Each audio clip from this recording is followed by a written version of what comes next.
Hi, this is Dave from TalkingPointz. Don't confuse me with David. He's the other guy. Where's Dave? David's not here. Yeah, Where's well, I'm here. David? I'm the other guy. I'm the other guy. Dave's not. We're both here. What are we going to talk about today, David? We have a great new guest, Kristen Koenig from RingCentral is with us. Hi, Kristen. How are you? Hi, David and Dave. How are you? Kristen Koenig from RingCentral, who was recently, I don't know how recent, months ago, recently promoted to Queen of Pixels at RingCentral. Hi, Dave. Nice to be here. Did I get that title right, Kristen? Queen of Pixels. I lead the video solution suite here at RingCentral. Yes. Yeah, Dave, Queen of Pixels would be the kind of thing that she'd have to be wearing on a T-shirt. But yeah. Well, but the thing is, there's two stories here. There's one story that when we talk about video, we don't really think of RingCentral right away, and I think Kristen's going to try to change that. So that's one story. But there's another story that RingCentral's got like multiple video things going on, right? And they were kind of separated, and now they're under one, which is what I want to get to here. So I don't know. Pick a story first. Which one should we go down? Well, Kristen, tell us about Ring Video. I think I see Ring. I see the word Ring Video, and I think of those stupid lights that are around the camera, and I don't think that's what it means. Yeah, why don't you tell us about it, and then we can go on from there. The worst thing about those those lights you're talking about is when people use them at home and they have their glasses on and it looks like eyeballs in their glasses. I don't like those ring lights, but that's not what she's talking about. Go ahead, Kristen. Ring lights is fantastic for selfies, but that's not what we're talking about today. We're talking about the RingCentral video portfolio, or Ring Video. And it is a solution suite for meetings, town halls, rooms, webinars, and events. And the biggest thing that when I started leading the team, this is back earlier this year, I've noticed the industry consolidation of tech stacks. And, I said this probably earlier this year that the video conferencing industry and more of the webinar and events industry are merging together. And it's really important from a UC and CC perspective, because video is in all of these products, to unify it together. So the customer demand is there. And I was super excited to relook at the video products that RingCentral has and really make sure that we are, number one, positioning them properly, but number two, have the source of integrations that they make our lives easier and more productive and more fun in our work days. Wow. Now let's talk a little bit about how you got there, right? Because as I recall, you came to RingCentral through acquisition. I think it was the Hopin asset. Is that right? Correct. So I spent most of my career in the events side of the industry. And then we got acquired 2 years ago, this past August, by RingCentral. So I led a lot of the Hopin team for the last year and a half, and then took over the rest of the video suite earlier in 2025. And so do you still, do you consider the event side your favorite side? You could tell us. It's so funny. Sometimes my team say, like, which is your favorite product inside? Because you come from that world. Obviously, I love the events world, but there's so many synergies that come down to the meetings and in-office rooms that relate to events. They're just on different scales, to put it very simply. And they all just want really great audio quality and video quality experiences for us to connect, especially in this new hybrid world. More people are in offices now, but there's still so many people who are working remote and having so many different types of work environments. So I was remote work is never going to work. It's just a bad idea. David and I are very clear on this. We want everyone to return to the office. I love the office, but I do love my remote work life. All right, so give us the elevator pitch coming down. You've got, a minute, 30 seconds, or like Dave Michaels likes to talk about, the escalator pitch, which I guess is an inside joke. But what are the top 3, 4, 5 reasons for video over RingCentral as opposed to everything else that's out there? Yeah. Well, I would say numero uno, our product suite is simple and easy to use. You don't need no downloads, and it's really browser focused. And this goes from the event solution to the meeting solution. So it's simple and easy to use. The biggest thing is also direct integration.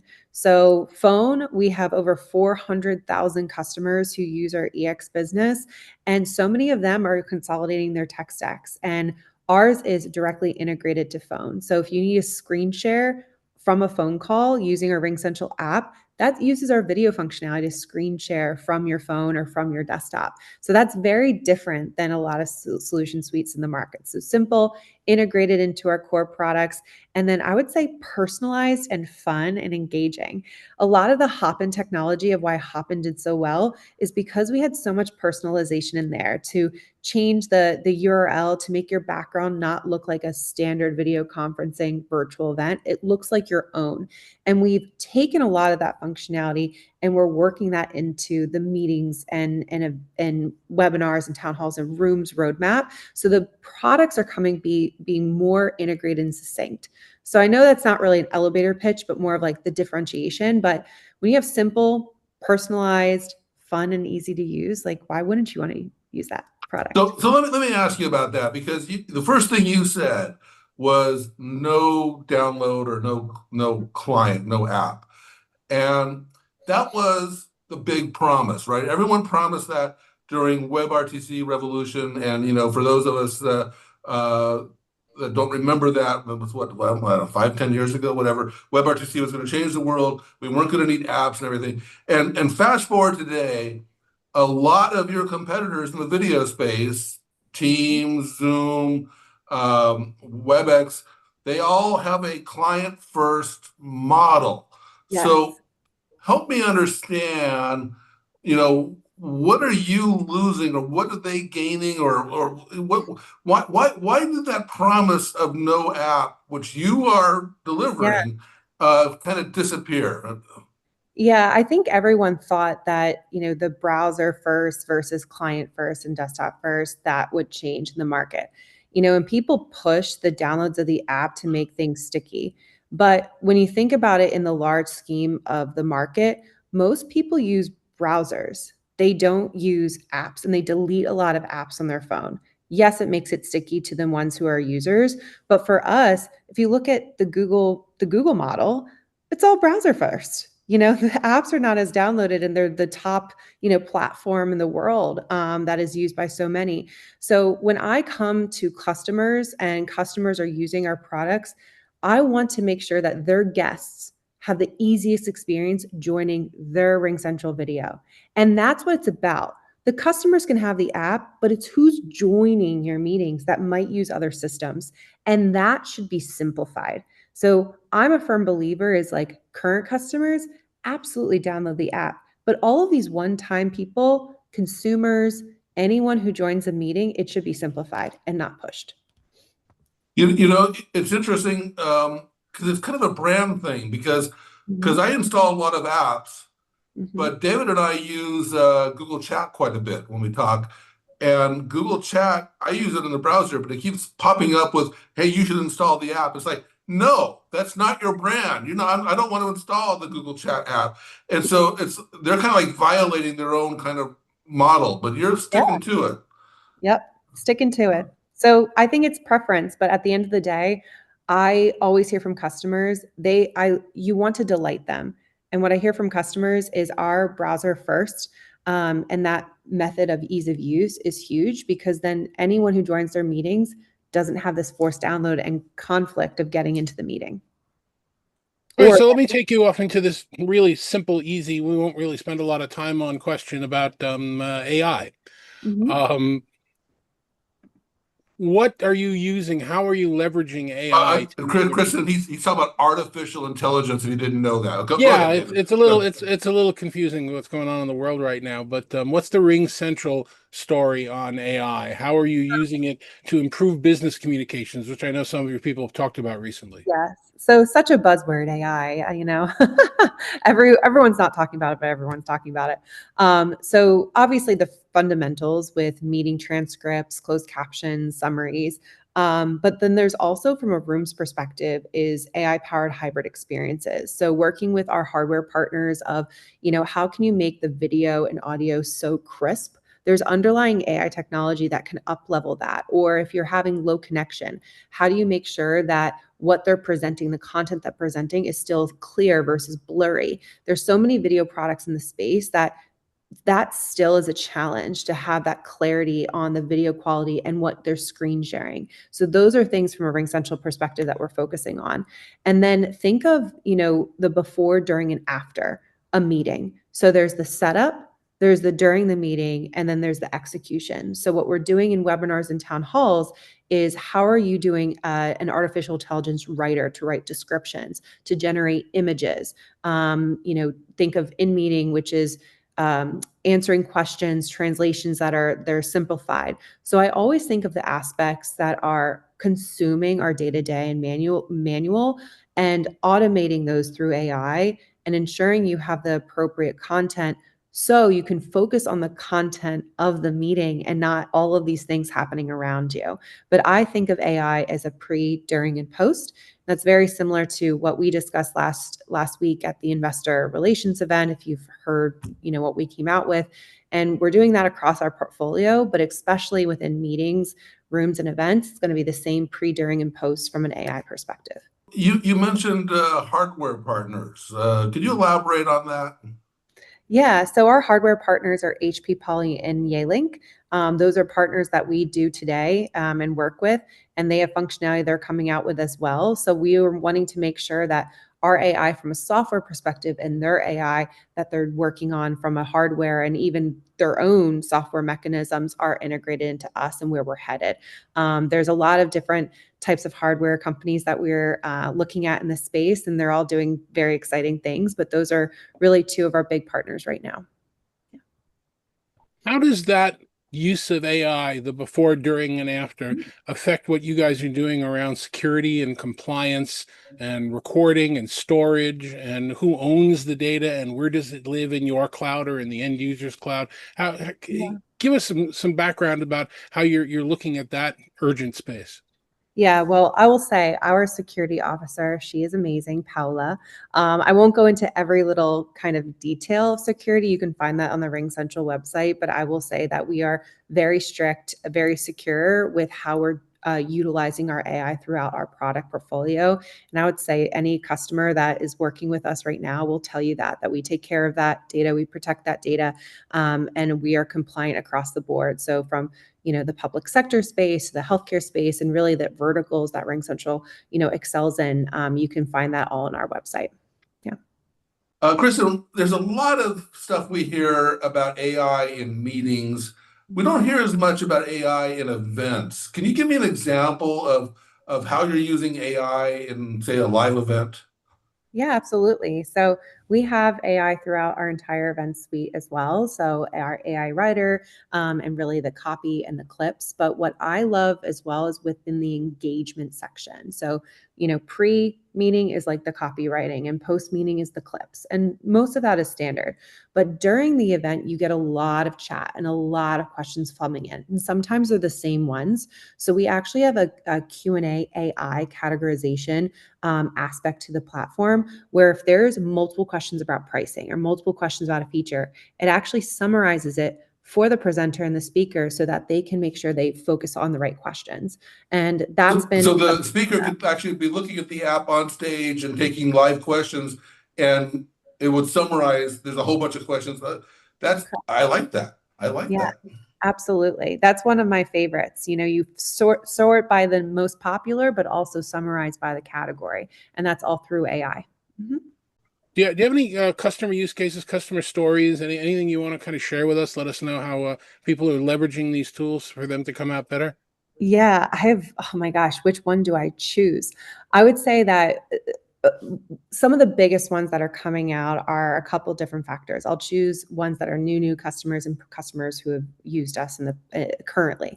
So for new customers, I mentioned consolidating their tech stack. They're coming from other video providers. They use us for phone, and they're really delighted to see how much more we are investing and into our roadmap of pre-doing posts for meetings, rooms, and town halls. And they're saying, we use the full tech stack at someone else. Can you do all these things, and at what cost, and how does it integrate together? So I'm excited because these new customers are basically saying what they want and pitching what I just said in the beginning of this call. And then the current customers that we're supporting, I would say I see a lot within the public sector space, healthcare, as well as financial services, professional services. What's interesting about those customers is they're doing a lot of presentations, whether it's like their medical devices or our demos. They want to make sure that they optimize their screen, that the clarity of the audio quality is crystal clear. And then when they have rooms and then webinars and events and they're folding in and expanding into these other products, they want to ensure that their UI, UX, and their brand is through the whole entire experience. So for all of these new use cases that are coming out, it's all about the simplicity and the flow versus going here, going there. And that's what I'm excited about. I talk to customers at least 5 a week right now, which is a lot for usually a product leader. But they're all saying the same thing as Kristen, if you make my day easier to do business with my customers and for my teams internally, I want to work on that platform. So I know there's so many use cases I can go into, but I would say it's the flow and simplicity between the RingCentral ecosystem as a platform. I've always been impressed with the RingCentral video meeting platform, Mm-hmm. and it a lot of UCaaS companies got to video, or a lot of telephony companies got to video in a kind of a rocky path, including RingCentral. You started off with a partnership with Zoom, and they developed various homegrown products that were kind of rocky. And I've always said that I mean, you guys released your version 1 product, I don't know, several years Over ago at 4 this years point. ago. Yeah. And it was really pretty robust. You were replacing Zoom in your portfolio, which was kind of a high-end package. And so you really raised the bar. You didn't go through that typical evolution a lot of companies went through. Go Yeah. ahead. There's always the question with any company, it's like buy, build, or partner. And I think for RingCentral, what's really amazing is like you always start with, these different decisions. But what I'm really proud of is the quality focus that we have done over the last few years in particular. And you'll see this as we go into 2026. But and what we shared on investor relations as well is we're really focused on our platform to make our platform the best experience possible and our customers have delight. So I think, you always have these things when you start a product and you might stub your toe here and there, but when you focus on the quality, that's where you shine. Everyone can have different bells and whistles and different features and functionality, but when you have crystal clear audio, video quality, and that UI UX that's just easy, that's where everyone shines and where customers are really happy at the end of the day. It has to work. Now, my biggest complaint about your product, yes, here comes a complaint, is that you didn't make it available as a standalone. It was only available as a add-on to your RingCentral Voice product, where a lot of your competitors were doing the opposite. They were starting with meetings and positioning voice as an add-on. And so, where are you in that debate? Yes. So you can have RingCentral video standalone now. When I say in quotation standalone, it comes with video and messaging. It is a standalone service. We do have some free users on that product. When did that happen? When did that happen? It happened even before I was leading the team. But there is definitely things that I'm thinking about across. You accomplished stuff before you got there. That's impressive. That's great. I won't take credit for that one, Dave. But yes, it was something that we did come out with. I think the go-to-market strategy may have not been the best, but those are where I come in as the leader of the team and making sure that what we're working on is there in marketing, there on our website, communicated to our customers, and making sure it's lightweight. So in the journey, Dave, yes, we do have it. Are there things that we need to make sure that is better and stronger and easier to start up? 100%, which is what we're doing now. Well, if you look at some of the bigger players in the space right now doing video communications, it'd be hard pressed to realize that they're doing video communications because none of them are really talking about it anymore. They're talking about summaries, they're talking about AI, they're talking about smart assistants and agentic and all those other buzzwords. They're not really talking about doing anything to improve the quality of the video. Do you see that messaging as a differentiator, and is that something you're going to lean into a little bit? Yes, we are. I study the space a lot. I have friends that work at these competitors and different companies, but I think one holds true as someone who loves video and the ways of communication over my career. It's such a powerful tool. And if you see where, even the consumer space is going, what are all the products that this new generation is utilizing? They're using video as a way to communicate. So while I do see that there's some competitors that kind of have put that away, focus on agentic AI, which is 100% important. That's where RingCentral is focused on if you viewed investor relations last week as a platform. However, what shouldn't get lost in the sauce is what methods of communication are still there underneath to in order for that to be a story with agentic AI, because there are things you can do with video that relates to that. So I don't think it should be lost. If anything, I think it should be a story that continues to evolve. But that is our opportunity too. All right. So I want to back up a little bit here. You've got basically three products, right? You've got meetings, webinars, and events. Is that okay? So Rooms too, but yeah.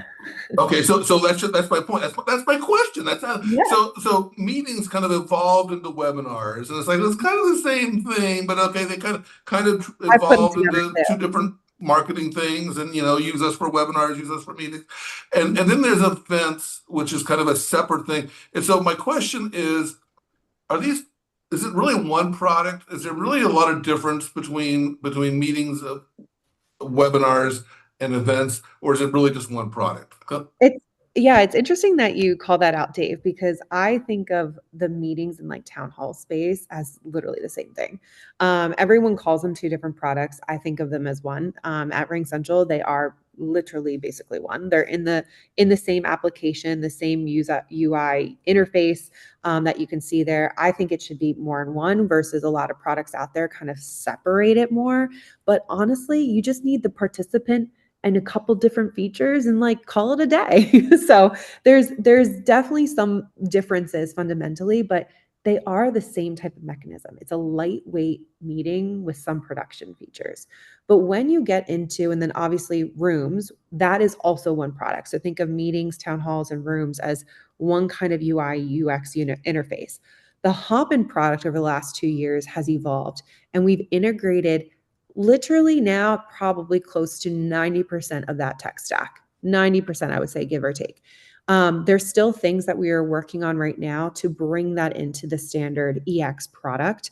So if there's one thing that anyone would take away from this today is my number one thing is platform, platform, platform. You need to be under that single user interface. So while they can be purchased together all on one, platform, one contract, everything harnessed together, events is still can be purchased standalone from the rest of the video suite, just like it was at Hopin. And people still buy it standalone. We still have a lot of customers that buy it standalone. So, but it should be standalone, but also together. There should be variety for customer choice. All right, so you started to talk about that, but let's actually get that official question over to you and see what you would say if you were to take out your crystal balls and tell us about what you think is going to happen over the next year, 2 years, 3 years. Where is RingCentral going? What's It's all your been invented, David. We're done. It's all yeah, been it's nothing invented. else. Yeah, we got to start looking at more AI and AGI because there's nothing else we can do to improve the terrible video. Anyway, what's Yeah. your vision of the future that you would want customers to understand? Yeah. So the vision of the future is very related to last week investor relations or the other week investor relations event. As RingCentral goes into this agentic AI and this AI kind of story across the board for our platform, not just story, but where the direction is on our company and vision around AI, we released 3 products last week: Air, Ava, and Ace. And think about our solution suite: the phone, the messaging, the video, etc., all part of that. So when you look into the future, into your crystal ball, it's not just the video product as standalone. Yes, it's going to have more things that morph, but how do you use AI receptionist? How do you use our virtual agent within the meeting? And then also the AI expert after the meeting has, how you can view the conversational intelligence that's happening with the data. So when you look at what Vlad and Kira and John Finch presented last week, think of how meetings fits into that. And that's your crystal ball. Okay. If somebody wants to find out more, this is the softball question if you haven't identified it. We did the crystal balls, now we're doing the softballs. If somebody wants to find out more about RingCentral, what do you suggest their first step should be? Contact me on LinkedIn. No, I'm kidding. You can go to ringcentral.com to find out about RingCentral 3.0, as Vlad is calling it, our third phase of our company. 2.0 is with Collab and the video products, but how we start to roll into this new next phase of meetings and video and collaboration, enhancing with AI. You can find it on ringcentral.com and contact us or follow me. I'll get you to the right person. Dave, thanks very much for your time. Kristen, thanks very much for your time. We really do appreciate the story, and thank you very much for watching. Thanks for watching the episode of Thank you. Talking Points, and we'll be back with something equally compelling in the very near future.